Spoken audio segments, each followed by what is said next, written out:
வணக்கம் நண்பர்களே, நான் தான் உங்கள் பிரவீன் குமரிலேருந்து பேசுகிறேன். இன்றைக்கி நம்ம என்ன வீடியோ பார்க்க போகிறோம்னு சொன்னால், பிஎம் கிசான் திட்டத்தின் கீழே 17வது தவணை தொகையான ரூபாய் 2000 நம்முடைய பிரதமர் மோடி அவங்க பார்த்திங்கன்னா ஆல்ரெடி விடுவித்தாங்க. ஸோ இந்த அமௌண்ட்டு உங்களுடைய வங்கி கணக்கில் எப்போது வரும்னு சொல்லிட்டு அதற்கான அஃபிஷியல் டேட்டு வெளியாகி உள்ளது. அதனுடைய முழு தகவலை தான் இந்த வீடியோவில் நம்ம பார்க்க போகிறோம். ஸோ அதனால் இந்த வீடியோ நீங்கள் ஸ்கிப் பண்ணாமல் கடைசி வரைக்கும் பாருங்கள். இதே மாதிரி பயனுள்ள வீடியோவில் தொடர்ந்து நம்ம சேனலில் வந்துட்டு இருக்கோம். ஃபஸ்ட் டைம் நீங்கள் நம்ம சேனலில் பார்க்குறீங்கன்னு சொன்னால் சப்ஸ்கிரைப் பண்ணி சப்போர்ட் பண்ணுங்கள். வாங்க ஃப்ரெண்ட்ஸ், நம்ம வீடியோக்குள்ளே போகலாம். நம்முடைய மத்திய அரசு கொண்டு வந்துள்ள திட்டத்தில் ஒரு முக்கியமான திட்டம் பார்த்தீங்கன்னா பிஎம் கிசான் திட்டம். இந்த திட்டத்தின் கீழே பார்த்தீங்கன்னா இதுவரைக்கும் விவசாயிகள் வங்கி கணக்கில் 16 தவணை தொகையாட்டு ரூபாய் 2000 வைத்து 16 தவணை தொகை வழங்கப்பட்டுள்ளது. ஸோ இப்போ பார்த்தீங்கன்னா 17வது தவணை தொகையான அமௌண்ட்டு எப்போ வரும்னு சொல்லிட்டு விவசாயிகளின் இடையே ஒரு பெரிய எதிர்பார்ப்பு இருந்துட்டு இருக்கு. இந்த நிலையில் பார்த்தீங்கன்னா நம்முடைய இந்தியாவுடைய 3வது முறையாக பிரதமர் நாட்டு நமக்கு தலைமை ஏற்றுள்ள மோடி அவங்க பார்த்தீங்கன்னா அந்த 17வது தவணை தொகைக்கான அமௌண்ட்டை ரிலீஸ் பண்ணிவிட்டு முதல் கையெழுத்தாட்டு போட்டிருக்காங்க. ஸோ அதற்கான அமௌண்ட்டு அவங்க ரிலீஸ் பண்ணிட்டாங்க. ஆனால் அதற்கான அமௌண்ட்டு எப்போ வரும்னு சொல்லிட்டு விவசாயிகளிடையே ஒரே குழப்பமாக இருந்து கொண்டிருக்கு. அதற்கான அமௌண்ட்டு எப்போ வரும்னு சொல்லிட்டு அதற்கான டேட் வெளியாகி உள்ளது. அதாவது பார்த்திங்கன்னா இப்போ வெளியான தகவலில் ஒரு தகவல் வெளியாகி உள்ளது. அந்த தகவலில் என்ன சொல்லியிருக்காங்கன்னு பார்த்தீங்கன்னா, the transfer of the 7th instalment of PM Kisan Samman Nidhi Yojana by the honourable Prime Minister Sri Narendra Modi will be done on June 18, 2024 from Varanasi district of Uttar Pradesh, in which the installment will be transferred directly to the bank account of the farmer thought. அதாவது பார்த்தீங்கன்னா through DBT. அதாவது பார்த்தீங்கன்னா வருகிற June 18ஆம் தேதி அவரவர் வங்கி கணக்கில் 2000 ரூபாய் செலுத்தப்படும் சொல்லிட்டு அஃபிஷியலாகவே அதற்கான நியூஸ் வெளியாகிட்டது. அதுவும் பார்த்தீங்கன்னா விவசாயிகளின் வங்கி கணக்கில் டிபிடி முறைப்படி டைரக்ட் பெனிஃபிஷியரி ட்ரான்ஸ்ஃபர் அந்த முறைப்படி அவங்களுடைய வங்கி கணக்கில் செலுத்திட்டு வருவாங்க. ஸோ இந்த 17வது தவணை தொகை உங்களுக்கு கிடைக்கணும்னு சொன்னால் நீங்கள் கண்டிப்பாட்டு 2 மெயினான விஷயம் பண்ணியிருக்கணும். ஸோ அது ஒன் பை ஒன்னாக பார்ப்போம். ஃபஸ்ட்டு பார்த்திங்கன்னு சொன்னால் எல்லாருக்குமே அவங்களுக்கு அமௌண்ட்டு 16 தவணை தொகை வந்திருக்கு. ஸோ 17 தொகை வரணும்னு சொன்னால் அவங்களுடைய ஓன் வெப்சைட்லேயே சொல்லியிருக்காங்க. நீங்கள் ஆதார் இகேஒய்சி கண்டிப்பாட்டு பண்ணணும்னு சொல்லியிருக்காங்க.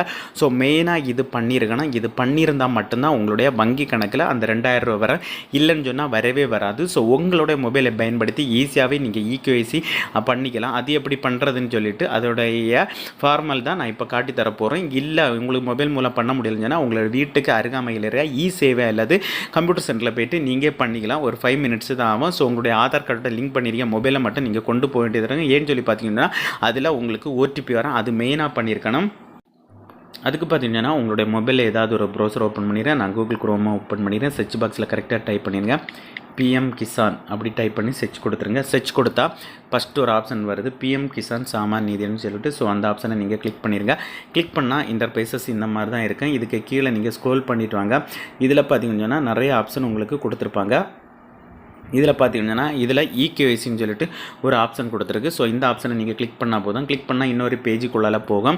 அதில் பார்த்தீங்கன்னா உங்களுடைய ஆதார் கார்டு நம்பரை டைப் பண்ணி சர்ச் கொடுத்தா போதும். உங்களுடைய ஆதார் கார்டை லிங்க் பண்ணிடுற மொபைல் நம்பருக்கு ஒரு ஓடிபி வரும். அந்த ஓடிபியை டைப் பண்ணி நீங்கள் சப்மிட் பண்ணாலே உங்களுக்கு ஆட்டோமேட்டிக்கலாகவே உங்களுக்கு இகேஒய்சி அப்டேட் ஆகிடும். ஸோ இப்படி இந்த முறையை பயன்படுத்தி பண்ணுங்கள். இல்லை எனக்கு பண்ண தெரியாதுன்னு சொன்னால் நீங்கள் உங்களுடைய வீட்டுக்கு அருகாமையில் கம்ப்யூட்டர் சென்டர் சேவை மையத்திலே போய் பண்ணிடுங்க. மெயினாக இது ஒன்று பண்ணணும். அதுக்கப்புறம் பார்த்தீங்கன்னா இந்த 2000 ரூபா உங்களுக்கு 17வது தவணை தொகை ரூபாய் வேணும்னு சொன்னால் உங்களுடைய அதாவது பார்த்தீங்கன்னா பெனிஃபிஷரி லிஸ்ட்டில் உங்களுடைய பேர் இருக்குன்னா அது எப்படி செக் பண்ணுறதுன்னு சொல்லி பார்த்தீங்கன்னா இதில் பார்த்தீங்கன்னா பெனிஃபிஷரி லிஸ்ட்டுன்னு சொல்லிட்டு ஒரு ஆப்ஷன் இருக்குது. ஸோ அதை நீங்கள் கிளிக் பண்ணிடுங்க. நான் கிளிக் பண்ணியாச்சு. கிளிக் பண்ணால் உங்களுக்கு இன்னொரு பேஜுக்குள்ளால் போகும். ஃபஸ்ட்டு பார்த்தீங்கன்னா உங்களுடைய ஸ்டேட்டை நீங்கள் செலக்ட் பண்ணுங்கள்.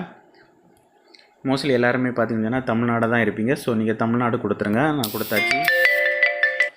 அதுக்கப்புறம் பார்த்தீங்கன்னா உங்களுடைய டிஸ்ட்ரிக் கேட்டிருக்கு. ஸோ உங்களுடைய டிஸ்ட்ரிக்கை நீங்கள் செலக்ட் பண்ணிடுங்க. அங்கே கன்னியாகுமரி. ஸோ நான் கன்னியாகுமரி செலக்ட் பண்ணுறேன். அதே போல் உங்களுடைய சப்டிவிஷன் எதுவோ அதை நீங்கள் செலக்ட் பண்ணிடுங்க. அதை கிளிக் பண்ணாலே உங்களுடைய ஊரில் இருக்கிற சப்டிவிஷன் எல்லாமே வந்துடும். அது எந்த சப்டிவிஷனோ அதை நீங்கள் செலக்ட் பண்ணிடுங்க. நான் செலக்ட் பண்ணியாச்சு. அதுக்கப்புறம் பார்த்தீங்கன்னா உங்களுடைய பிளாக் அது கேட்டிருக்கேன். ஸோ அது என்ன பிளாக்னு சொல்லிட்டு அதிலே ஷோ ஆகும். அது என்ன பிளாக்கோ அதை நீங்கள் கொடுத்துருங்க. உங்களுடைய வில்லேஜ் கேட்டிருக்கேன். ஸோ அந்த வில்லேஜ் ஆப்ஷனை நீங்கள் செலக்ட் பண்ணிடுங்க. உங்களுக்கு எந்த வில்லேஜோ அதை கிளிக் பண்ணிடுங்க. கிளிக் பண்ணிவிட்டு இதில் கெட் ரிப்போர்ட்னு சொல்லிட்டு ஒரு ஆப்ஷன் இருக்கும். ஸோ அந்த ஆப்ஷனை நீங்கள் கிளிக் பண்ணியிருக்கேன். நான் கிளிக் பண்ணியாச்சு. கிளிக் பண்ணாலே இதில் ஷோ ஆகும். ஃபஸ்ட்டு பார்த்தீங்கன்னு சொன்னால் உங்களுடைய சீரியல் நம்பர், அதுக்கப்புறம் ஃபார்மருடைய நேம், அதுக்கப்புறம் ஆனா பண்ண அந்த டீட்டெயில்ஸ் ஷோ ஆகும். இதில் உங்களுடைய பேர் இருக்கான்னு சொல்லிட்டு நீங்கள் செர்ச் பண்ணி பாருங்கள். இதில் உங்களுடைய பேர் இருந்தால் கண்டிப்பாட்டு உங்களுக்கு 14 தவணை தொகை வரும். ஸோ ஃபஸ்ட்டு நேமில் இல்லைன்னு இந்த செகண்ட் இதை கிளிக் பண்ணி அப்படி 9 வரைக்கும் கொடுத்துருங்க. செகண்டை கிளிக் பண்ணால் அடுத்த பேஜ் வரும். இதில் பார்த்தீங்கன்னா ஏபிசிடி அந்த ஃபார்மேட்டில் தான் வரும். ஸோ ஈஸியாகிட்டு நீங்கள் உங்களுடைய பேரை செக் பண்ணிக்கலாம். இதில் உங்களுடைய பேர் இருந்தால் ஈஸியாக உங்களுக்கு அதற்கான அமௌண்ட் வரும். ஓகே ஃப்ரெண்ட்ஸ், இந்த வீடியோ பிடிச்சிருந்து சொல்லிட்டு நம்புறேன். இந்த வீடியோ பிடிச்சிருந்தா ஒரு லைக் பண்ண உங்கள் ஃப்ரெண்ட்ஸ் எனக்கு ஷேர் பண்ணுங்கள். இந்த வீடியோவில் ஏதாவது டவுட் இருந்தால் கமெண்ட் செக்ஷனில் கமெண்ட் பண்ணுங்கள். நான் கண்டிப்பாக ரிப்ளை பண்ணுறேன். இதே மாதிரி இன்னொரு நல்ல ஒரு வீடியோவில் சந்திக்க வர உங்களிடமிருந்து விடைபெறுவது உங்கள் பிரபீன்.